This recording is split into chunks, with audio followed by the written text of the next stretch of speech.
You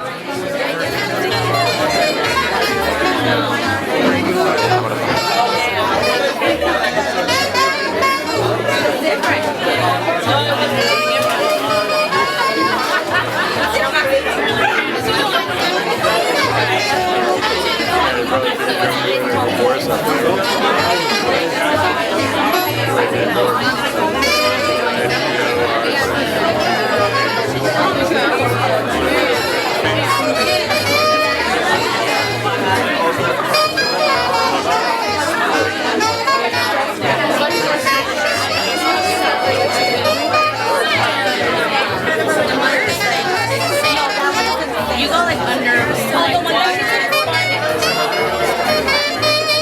Yeah, but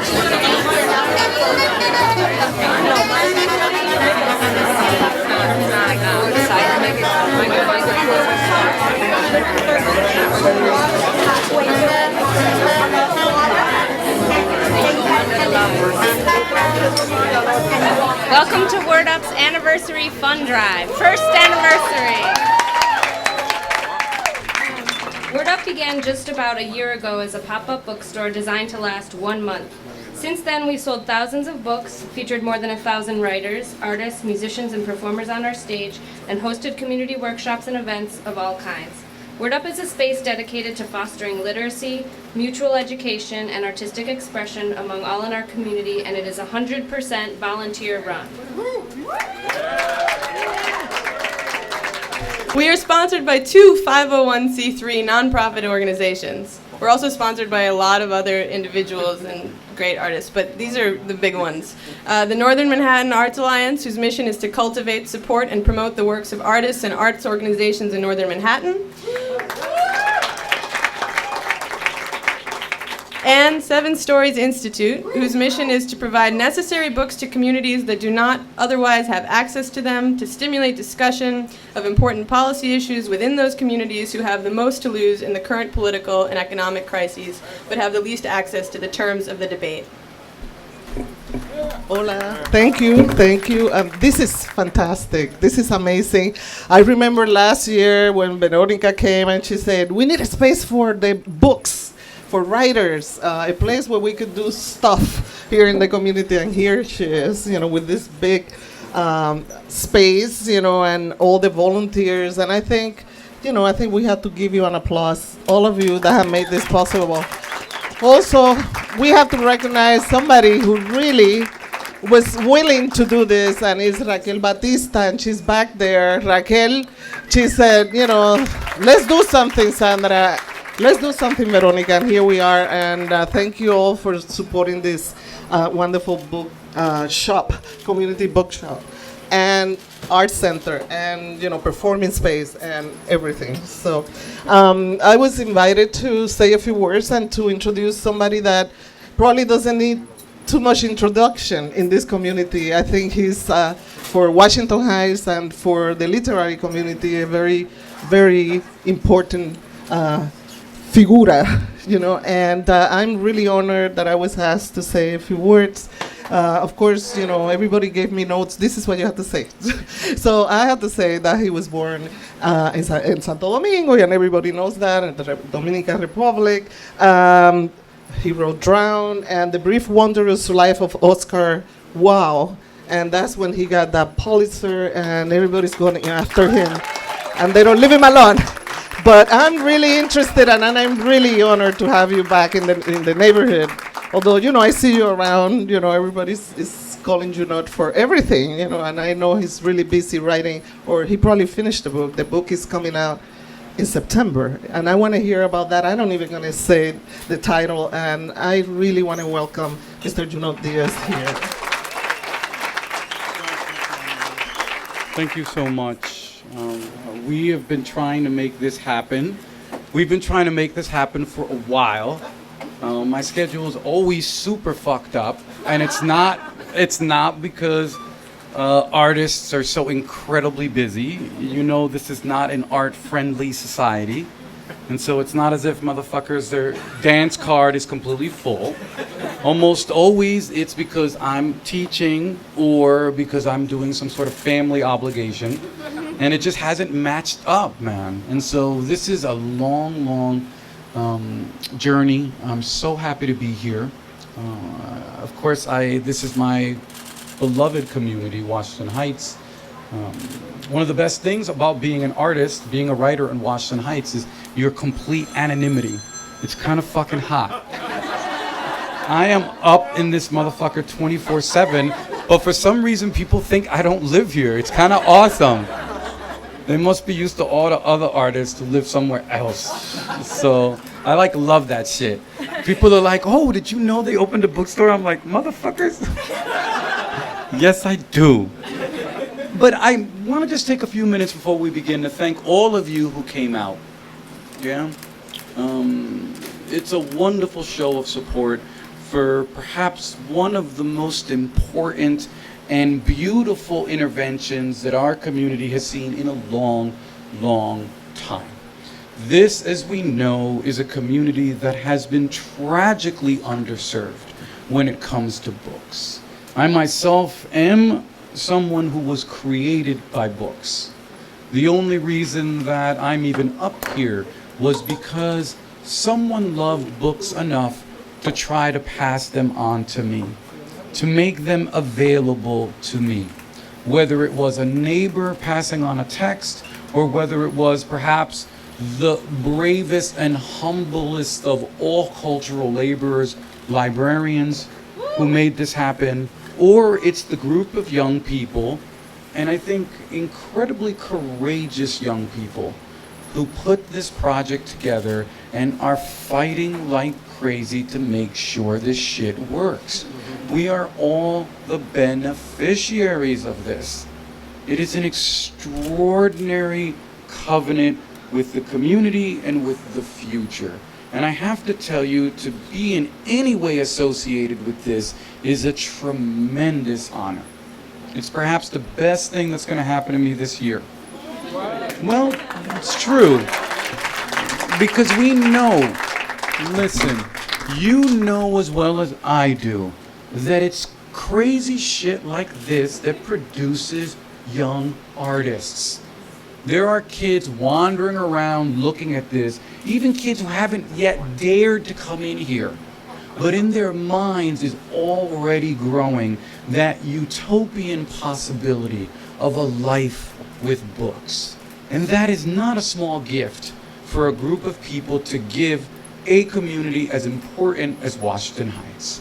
And for these acts and these interventions, I am eternally grateful to you guys. Veronica, if I could tear myself in half and give you both pieces, I would. I don't know what they would be used for, but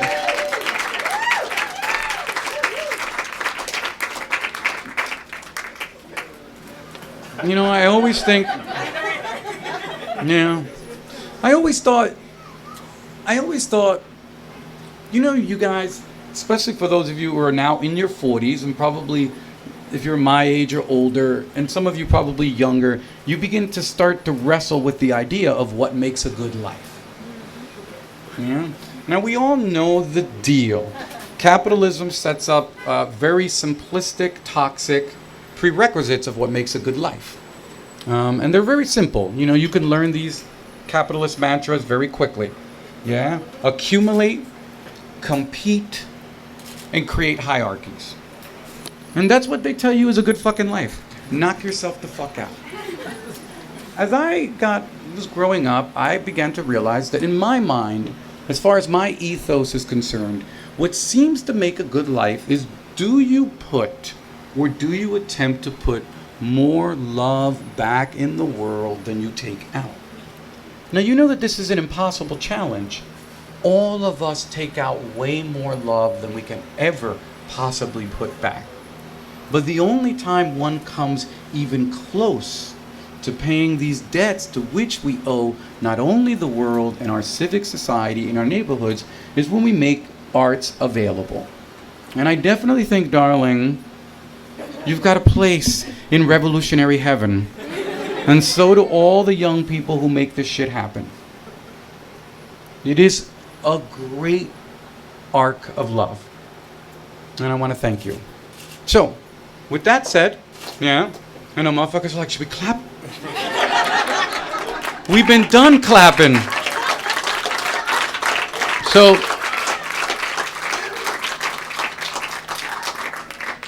with that said, I guess it would, even though custom dictates that there's a certain order the way we work these, I would perhaps not mind a little exchange at first.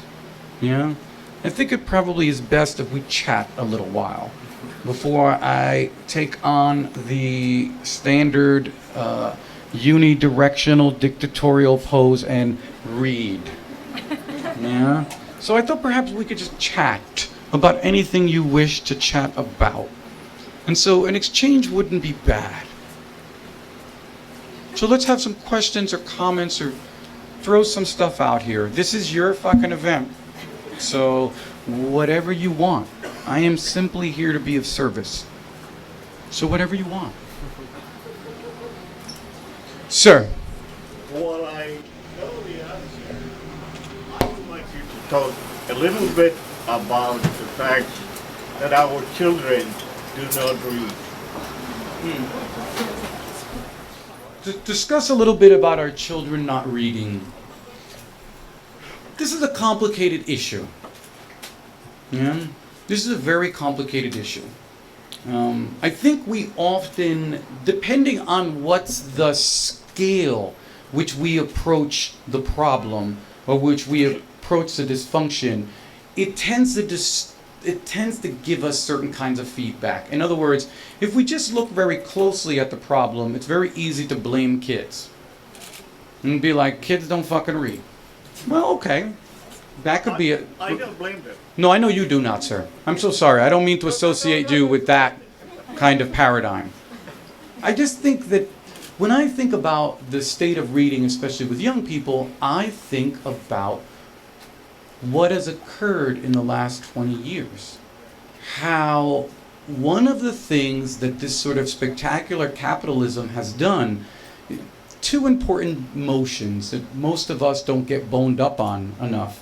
One is that it has collapsed nearly all spaces of deliberation.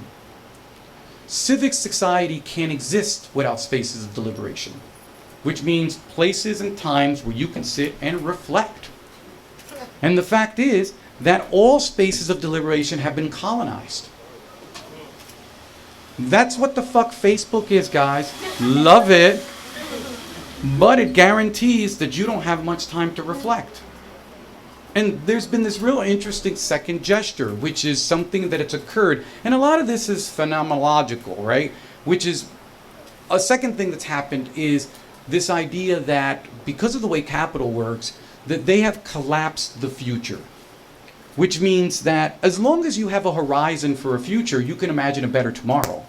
Well, that's not what motherfuckers in charge want you to imagine. If you can imagine a better tomorrow, you might want to change shit. And so the idea is that we live in a current moment where people think of the future as deeply ominous. We have been trained to think that the future will give us less than the past. That tomorrow is going to be worse. That if you're a young kid coming out of college, you won't get as good a job as your parents. That if you're looking for a house, you won't get as good a house. That terrorism is going to get worse. That the environment is going to kill us. And this stuff, I'm telling you, is about training you away from the future. We've always had enormous threats to what we call the human, but never has the future been poisoned the way it is. And so when you eliminate the possibility of a future, what ends up happening is that you get what we call the hysterical present, where simultaneously there is too much present because they've already finished demolishing the past. No one has any connection to history.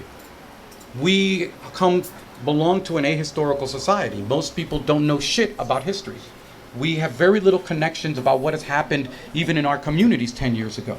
And history was something they dealt with in the 60s and 70s. They made sure to cut us off from those bases. It's easier to sell and manipulate you if you can't rely on history to guide you. They killed history, they collapsed the future, and so there's too much present because we're stuck in the present with no past and no future, and there's too little present because they've kept us so damn busy. We don't have any time for anything. They have us ratcheted the fuck up. And these are real, I mean, you don't gotta be a philosopher to notice that this shit is happening. Though it's the philosophers who've been most clear about this. And when I think about reading, and this is a long way to answer, when I think about reading, it has everything to do with these larger civilizational shifts that have moved people away from contemplation and deliberation, and that provided people with a pace of life that allows you to read a book. We live far too rapidly for this artifact called the book. The book belonged to a more human scale of life, to a more human rhythm. To read a book is when you are not in a hysterical moment. It is to slip back down into a human pace. And I have to tell you, given all of these shifts and all of these derangements, I'm actually impressed by how much people read. I think that we have clung very, very closely and very, very just strongly to this threatened tradition, because there are billions of dollars telling you not to do it. And the fact that so many people do it, I think, speaks to how much people connect to what is found in books. That human rhythm which has been evacuated from our society, and that human contact which we long for, a communion with another human subjectivity, which is what we know fiction does best. No other artistic implement connects you with another mind and another soul the way that fiction does. And so I think that we have a lot of challenges. Yeah. But I think for me, it's always, the question is, I always approach it at this larger level, because I think that if we don't approach it at the larger level, we can keep handing out books and we don't realize that the problem is that they have stolen our time. They have absolutely stolen our time. And the only way to discipline yourself back into the human chronology is to try to literally, it's like, guys, it's like exercising. You have to exercise. You start 10 minutes a day to drop yourself back into a human scale. And eventually you will build up to 4, 5, 6, 7 hours. Because if you can't fucking sit still for 4 hours without touching your cell phone, without touching your phone, without going online, you are exactly what they want. You have no spaces of deliberation. And to have a thought that could possibly create a better tomorrow requires at least 4 to 5 hours of concentration a day. And I'm like, fuck the running, do that. No, I'm a runner. That's the longest answer you'll ever get from me tonight, because this is, I love reading and I have to think about it this way. Sir. Thank you. I just want echoing what you're saying basically, and it was astonishing how much memories and lines of poems and people's names came back to me that have been lost in this constant rushing. It was kind of a revelation, and so I say take his advice, disconnect. It's good. I'm telling you, you can't even be an artist at this pace. You can't write about the human unless you drop back into the human. And I'm like, all you young artists out there, that's the only thing you need. Drop into the human and you will be fine. But that's a challenge. Other hands, other comments, other questions. What do you guys want to talk about? Madame. So, not sure how to word this question, but whenever I try to express my life experiences in any art form, whether it be writing or singing, I feel like the universe is like running through my veins. So I was wondering what your... Diablo. So I was wondering what were your experiences writing, a poser like The Wondrous Life of Oscar Wilde. Damn, girl. Oh my God. I don't know your experience. I want to see if we can relate on that, or if it's something that I... No, you're hot. That's dope. Cause no, but I mean it. For me, I have one of the greatest Dominican artists is Tony Capellan, and he's a great mentor of mine, a great friend of mine. He lives in he lives in Santo Domingo. They're trying to fucking throw him out of his house. Him and Josefina Baez are like my two stars that guide me. Yeah, Josefina Baez's book is here. I don't know why there's any copies here. Go buy that shit. There should be no copies of Josefina Baez here, motherfuckers. Note. Oh, I love you guys then. No more menace. No more menace from an old man. Yeah. Yeah, no, but Tony Capellan always said, and he's really a powerful, powerful artist. He always says, if I could give my talent back, I would in a second. Tony doesn't belong to the world of artists who are like, they're so narcissistic, that narcissistic recursive loop where they're like, I couldn't exist without my art. My art is gonna fucking eat me alive. No, I'm like Tony, if I could give this motherfucker back, I would. But you can't give a soul back. It is your burden. I have the exact opposite problem. The transcendent doesn't flow through me in art. For me, this is the other side of like smoke that joint and look at that crystal. Ancestral weight, for me the ancestral weight just wears me the fuck out. I find it an enormous burden. I do everything possible to avoid it. I don't find relief. I don't finish a book and say, yay. I do not get catharsis. Really, speak to my fucking friends. They will tell you there is no catharsis. This is not a psychological enterprise for me. It is a calling. And anyone who knows a calling, it is a terrible, terrible, terrible thing. Because it is something you did not choose. You know? And that doesn't mean that it's some sort of it's not some sort of vainglorious shit. It's what it is. It's pretty mundane to have a calling. You gotta get up every day and fucking do bullshit. So whether it's transcendent or it's this kind of like, oh, woe is me crap, the end of it is it's a daily grind. But certainly what I find is that I happen to be very good at something that I find incredibly difficult. And I think that there are plenty of artists out there who are incredibly good at shit they find very difficult. And if you don't have any compassion for yourself, because most of the artists that we have now are artists who are very good at something they find very easy. What we need are more of these artists who find what they do very difficult, because it's the process of that compassion, of forgiving yourself that it's difficult, that creates some of the most glorious art. You know? But you write very little. I mean, I'm super slow. So, no, it's more like the daily grind and the constant reminder that it's okay. I mean, I wake up every day and it's like, it is okay that at this thing which I am good at, I am very terrible at.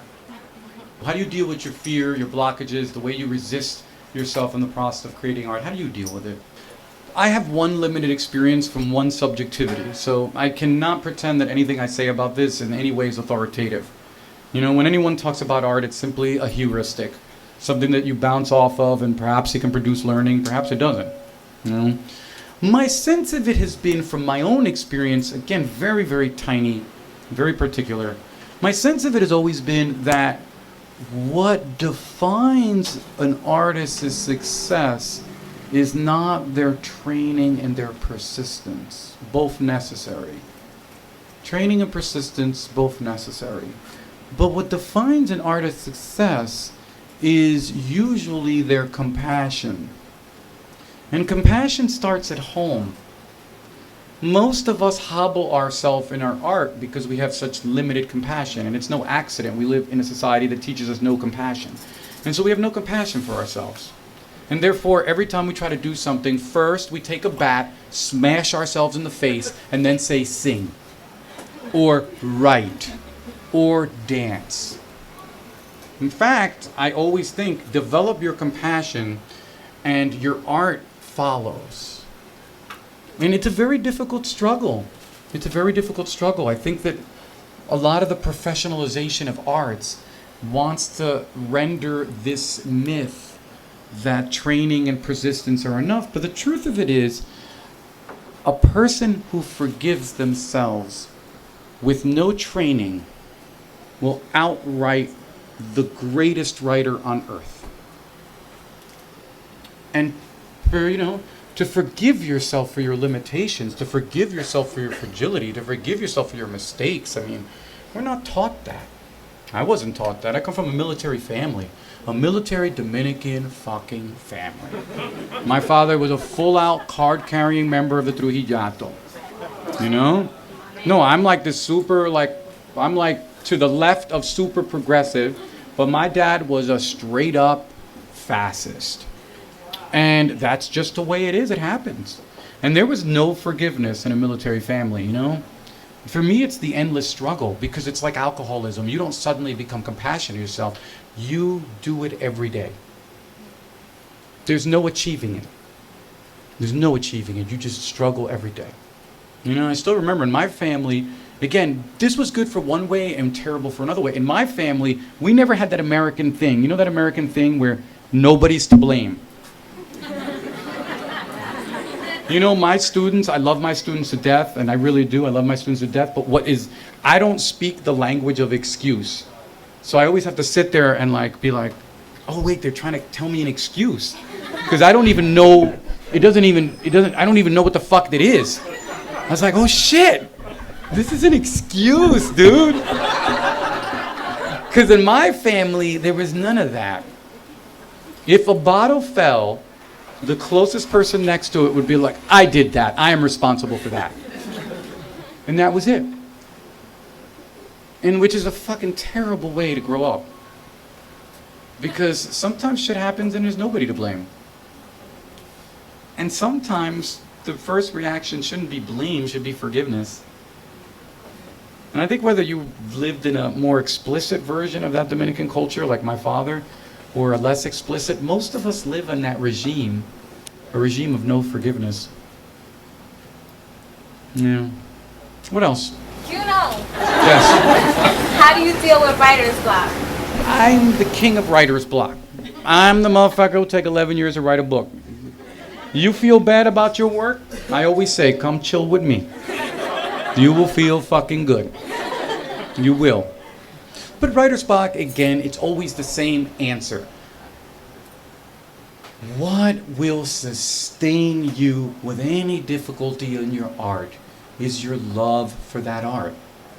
So if you're having problems with your art, you've got to re-immerse yourself in your love of it. So if you're a dancer and you're feeling bad about it, you got to remind yourself that you love this thing. And if you've fallen into the paradigm of punishing yourself, there's no love. So you remove yourself from the paradigm of punishment and you just start going to dances. And you don't participate because you're just going to punish yourself. If you're a writer and you're in a block, why the fuck are you trying to write? It's just a punishment loop. You won't get out of it. Return to the love. I always tell anybody who's a writer who's like, I've got a writer's block, I'm like, 50 novels in 150 days. You will be reminded of why you love this shit. You won't even get to 50. You won't even get to 50. No, the love will return. And part of it, I think, is that we think that we can muscle through this shit. We have been taught, because if you're like me and you're an immigrant, listen, I'm a motherfucking immigrant from a super poor fucking family. You know, people did not want to live next to my fucking family. And I mean that shit. Section 8, welfare, 2 siblings in prison, in and out, wildin', you know. And if you grew up like me, powering through shit was the way we survived. You were like, I'm $200 in debt, I can work 36 hours straight. Oh no, we do it. You know we fucking do it. Art doesn't respond to that. Art does not respond to the whip. Our bodies do, but art isn't about our bodies. And so you got to move away from the powering through it. It isn't going to work. And almost all of us get to our colleges, to our jobs, get to the partners we have because we power through. Well, those muscles ain't going to help. Just ain't going to fucking help. We're almost done. A few more. In the back. Is that Raquel? Yes. Raquel Batista, an old fucking friend who is my hero. I love you. I know. I love the hell out of you, babe. Who do you rely on to tell you the truth? Yeah. Yeah. Who do you rely on to tell you the truth? Again, Raquel, me and you are very close. We know a lot about each other. We know about our lives. The journey of one's life, is to try to reduce the amount of mendacious people you have in your circle. We can't help it. We're human. We're fragile. We tend to surround ourselves with people who are not our friends. But it's not because we're jerks. It's because we want love, you guys. I mean, guys, I'm sorry. I grew up in a family where there was a thimble of love every year for 5 siblings. And we would kill each other for that thimble of love. Yeah? We hated ourselves because we were taught to hate ourselves because we were of African descent, we were immigrants, we were poor. Our family was like, oh, los dominicanos no son nada. The outsiders were like, los dominicanos no son nada. You know? And what ends up happening is we often, because of this desperate need for love, I mean, I can't speak for anyone else. For me, you tend to attach yourself to people out of desperation, out of just the need for it. And we tend to just attract really bad people. Or we tend to be in relationships that folks aren't all that good for us. But because they remind us of our family, we're like, I'm comfortable with that. I'm comfortable with fighting for not getting any love. And I think, Raquel, for me, it's always been reducing the people who will not tell me the truth. And it's been a long fight, you guys, man. I'm especially vulnerable. I have an older brother. He's a year older than me. We were very, very close. I mean, we were like twins. And I'm especially vulnerable to older brother figures. I tend to fall into really fucked up relationships with older brother dudes. Like, I am the dude who will be caught in the passenger seat with 40 guns in the back going, "Arr!" You know? Poor Kay. Raquel, man, I have to tell you, it's the hardest thing in the world is to wake up and be like, the person next to me in bed is not my friend. Or to wake up and say, I am not a friend of myself. Because it almost always starts there. It's almost never the other person's fault. I mean, you let that motherfucker in. It's like vampires. It's almost always you. I mean, it's hard to love yourself, man. And I always think that gets you honesty. Yeah, because you asked that question, Raquel, why? Well, you know, on one level, it's because of that, right? You know so many people want to be close to you, so many people want to get to know you, so many people want to be your friend. So who do you rely on besides yourself to really tell you the truth of what you're doing? You know, to check you. Because we all need that little check every once in a while. So I rely on my sister that I just spent a whole week with, and she's the realest bitch I know. You know, so that's why I asked. No, I think that's a great. I mean, you know me. I haven't swapped out my friends. I have the same friends from before. Yeah, I'm very slow, you guys. I mean, I'm slow to swap motherfuckers out because I come from a neighborhood where we didn't trust newcomers. If you grew up poor, you stress newcomers. You fucking stress them. And I always know an American because Americans get their feelings hurt. Because motherfuckers ain't in open arms for the first 3 years. And I'm like, my survival's always depended on testing motherfuckers who are new. You know? I mean, Jesus, this shit is real. And I guess you know me, it's the same crew. You're gonna catch me in Mama, it's the same motherfuckers from 10 years ago. Just older, balder, and fatter. I always assume they're still telling me the truth because they seem to be fucking checking me every hour. Yeah. But you never know. That's why you struggle. What else, madame? Did my writing help for boundaries? Again, some people have a therapeutic relationship with their art. Yeah, I do not. My development of my subjectivity is what makes my art possible. My being kind in my art doesn't make me kinder.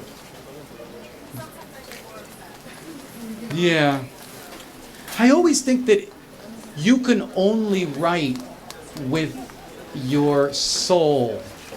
And your soul, if it's only this big, you can only write a book this big. And I'm not sure I've ever had the experience of my soul being expanded by the recursive exercise of writing, my soul is expanded by my commitment to the world, by living with people, interacting with people, because writing is a dictatorial act. You're just there, you, and no one can check you. No one can say anything. That's not life for me. My writing is not life. That's me being the only one who talks. And I'm sure that that's a comfort, especially because most writers are control freaks. And they feel so out of control in their lives that when they write, it's like I hit a crack. They're like, ah. But I have never had that experience. I tend to develop my soul in the world, and then it benefits my writing. I feel like my writing takes me out of the world, you know? And can be a substitute for actually coming to terms with the world. And I think that that's the worst writing. When your writing is an escape for you, that's terrible.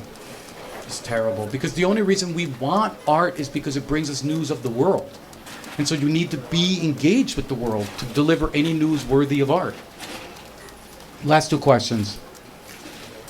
Yeah, writing from a female voice. Well, you're very kind to say that I did it okay in some areas, because I myself am not convinced, but thank you. You're kind. If you're a boy writer, it's a simple rule. It's a simple rule. If you're a boy writer, you've got to get used to the fact that you suck at writing women. And that the worst woman writer can write a better man than the best male writer can write a good woman. And it's just the minimum. Because the thing about the sort of heteronormative, like masculine privilege, whether it's in Santo Domingo or the United States, is you grow up your entire life being told that women aren't human beings. And that women have no independent subjectivity. And because you grow up with this, it's this huge surprise when you go to college when you realize that, oh, women aren't somebody who does my shit and fucks me. And I think that this is a huge challenge for boys because they want to pretend that they can write girls. And every time I'm teaching boys to write, I read their women to them and I'm like, yo, you think this is good writing? These motherfuckers attack each other over cliche lines, but they won't attack each other over these toxic representations of women that they have inherited. The way that men write about women is exactly the way that men were writing about women in the Victorian period. And you can just change all their little attempt to have swag in their fiction and put ta-ta, and the shit is identical. And I think first steps first is to admit that you, because of your privilege, have a very distorted sense of women's subjectivity. And that without an enormous amount of assistance, you're not even going to get a D. I think as a male writer, the most you can hope for is a D with an occasional C thrown in. Where the average woman writer, when she writes men, she gets a B right off the bat. Because they are spent their whole lives being taught that men have a subjectivity. In fact, I mean, part of the whole feminist revolution was saying, me too, motherfucker. And so women come with it built in because of this society. Oh, of course, because first you say you suck, and then you get as much help as possible to help you not suck. And you can't write good women unless you think that you're not doing it well. And all my male writers write such, look, I love a lot of writers, and I would not want to be women in any of their books. Now, plenty of people would say, I don't want to be women in your books, but the future will tell. The future will fucking tell. And I kind of stand behind some of my representations because I really do think, I'm like, I think the future will tell. I think that I grab a group of women who are my friends, and they help me guide through this process. And there's 4 women who I go to every time, and all I need is a quorum of 3. If 3 pass me, then I'm in the C range. And you need to get vetted. You need to get vetted. If you were going to write about physicists, and you know nothing about physicists, you would need to consult help. Well, when men write women, they're basically writing about physicists. They know so little. Their sexist shorthand, they think that that is observation. They think their sexist distortions are insight. And I think that if you begin by understanding that that's not true, and if you're in a creative writing program, if you say to a guy that their characters are sexist, this guy, it's like you said that they fucking love Hitler. They will fight tooth and nail because they want to preserve this really, really vicious sexism in the art because that's what they've been taught. You know, it's the same way when people write about race. If you didn't grow up with like being a fucking subaltern person in the United States, you might need fucking help writing about race. But motherfuckers are like, I got a black boyfriend. And their shit sounds like Klan Fiction 101. And I do think that this stuff, the most toxic formulas in our culture are not passed down in political practice. They're passed down in what I call mundane narratives.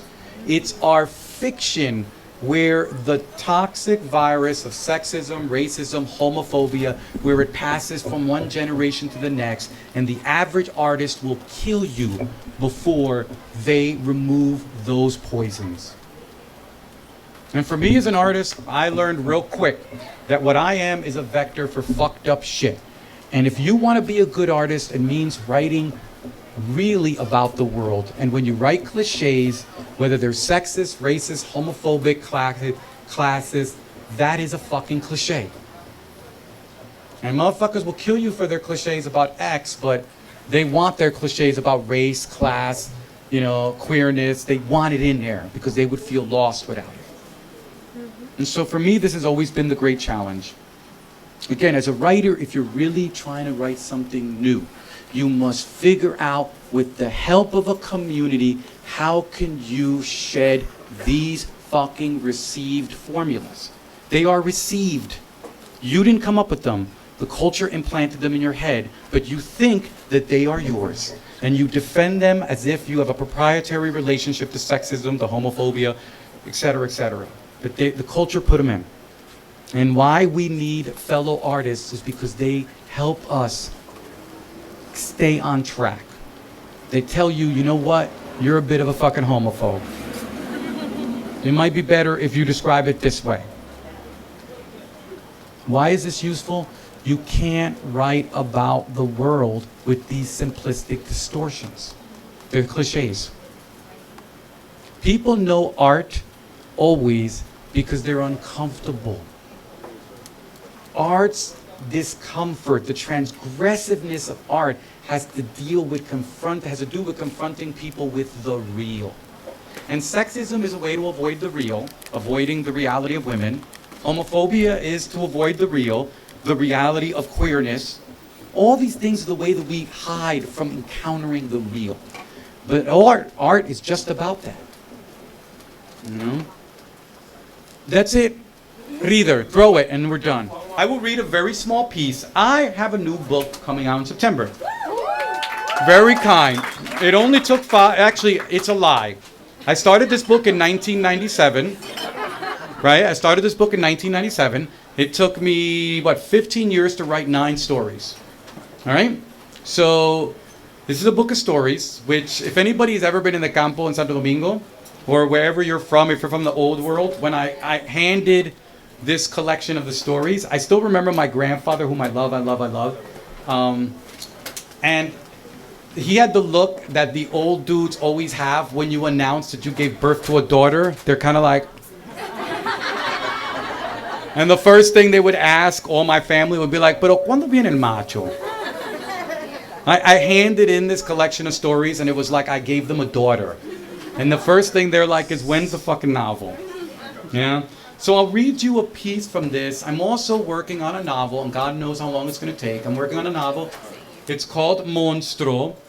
The New Yorker published a chapter of it. It's a science fiction story about the end of the world in the island of Hispaniola. Basically, a horrific alien virus invasion grabs all of Santo Domingo, and yes. Well, the thing is that it's just kind of a, even though I think it's a fun joke, it's kind of a terrifying story, because if you're from the island of Santo Domingo, you know that it's the place most invaded. Whether we're talking about the arrival of the Caribs, who came and infringed on the Arawaks, whether we're talking about the arrival of the French, the Spanish, whether we're talking about Drake coming, whether we're talking about the Americans a couple of times, whether we're talking about the Haitians or the Dominicans invading which side of the island you want, whether you're talking about Fidel Castro attempting to invade twice. Santo Domingo has been the source and been a place of great many invasions. So I thought, what's one more? I always wanted to write a story about 40-foot cannibals. So it's these big 40-foot aliens comiendo gente, coño. So, yeah. I got this dream when I was a kid. I had a dream where a little Dominican girl, I used to be, again, even if you're from a really poor family, I was from a really poor family in Villajuana, but there's always somebody poorer than you, right? And it's the nature of the third world. The inferno is sliced very thin. There's always someone worse. So there was this girl who used to clean our house, And of course I was completely in love with her. And I as a kid, she was like my novia. Yo, esta mi novia. Yo me voy a casar con ella. You know? Un fucking freco. And a few years ago, I had this dream of her. I used to love her. She was so striking and so beautiful. I had this dream of this 15-year-old, this little Dominican girl from Santo Domingo, like jumping in the air like Wonder Woman and punching like a giant's head clean off. And that was the source of this novel. So it's like an alien invasion that's stopped by one little Dominican girl. Yeah, it's like my Wonder Woman story. So I won't read that. It should take about 18 years to write. So I won't read that. I'm just going to read to you a section from the book that's coming out. Yeah. I'm just going to read the opening of the novella in this collection. It's a book that's coming out in September called This Is How You Lose Her. Yeah. It's a story about eso mujeriego dominicano. Yeah. And there's a story called The Cheater's Guide to Love. Yeah. And it goes like this. This is the opening only. And then we're done. Good night. Okay, guys? Yeah. The Cheater's Guide to Love. And it's like, it follows the 5 years after this guy gets dumped after his girl catches him cheating, yeah?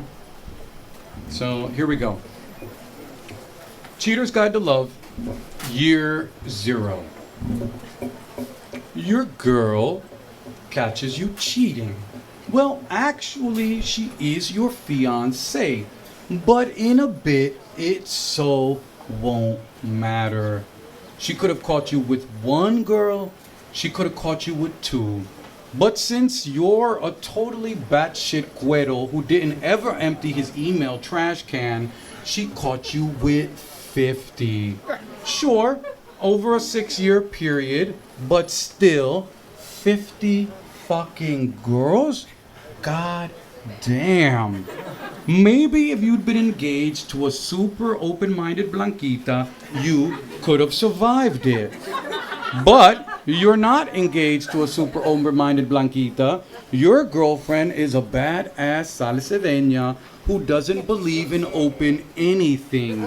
In fact, the one thing she warned you about that she swore she would never forgive was cheating. I'll put a machete in you, she promised. And of course, you swore you wouldn't. You swore you wouldn't. You swore you wouldn't. And you did. She'll stick around for a few months because you dated for a long, long time. Because you went through much together. Her father's death, your tenure madness, her bar exam, and because love, real love, is not easily shed. Over a tortured 6-month period, you will fly to Santo Domingo, to Mexico, to New Zealand. You will walk the beach where they filmed the piano, something she's always wanted to do, and now, in penitent desperation, you give it to her. She is immensely sad on that beach, and she walks up and down the shining sand alone, bare feet in the freezing water, and when you try to hug her, she says, "Don't." She stares at the rocks jutting out of the water, the wind taking her hair straight back. On the ride back to the hotel, up through those wild steeps, you pick up a pair of hitchhikers, a couple so giddy in love that you almost throw them out the car. She says nothing. Later in the hotel, she will cry. You try every trick in the book to keep her. You write her letters. You drive her to work. You quote Neruda. You compose a mass email disowning all your sucias. You block their emails. You change your phone number. You stop drinking. You stop smoking. You claim you're a sex addict. You start attending meetings. You blame your father. You blame your mother. You blame the patriarchy. You blame Santo Domingo. You find a therapist. You cancel your Facebook. You give her the passwords to all your email accounts. You start taking salsa classes like you always swore you would. You claim that you were sick. You claim that you were weak. It was the book. It was pressure. And every hour like clockwork, you say that you are so sorry. You try it all, but one day she'll simply sit up in bed and say, "No more." And yeah, and you will have to move from that Harlem apartment that you two have shared. You consider not going. You consider a squat protest. In fact, you say you won't go, but at the end, you do. For a while, you haunt the city like a 2-bit ball player waiting for a call-up. You phone her every day and leave her messages which she doesn't answer. You write her long, sensitive letters which she returns unopened.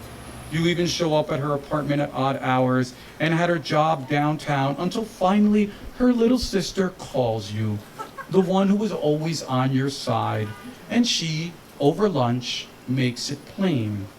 If you try to contact my sister again, she's gonna put a restraining order on you.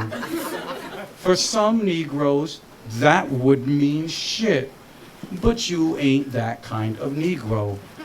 You stop, you move back to Boston, you never see her again. That's it. Thank you.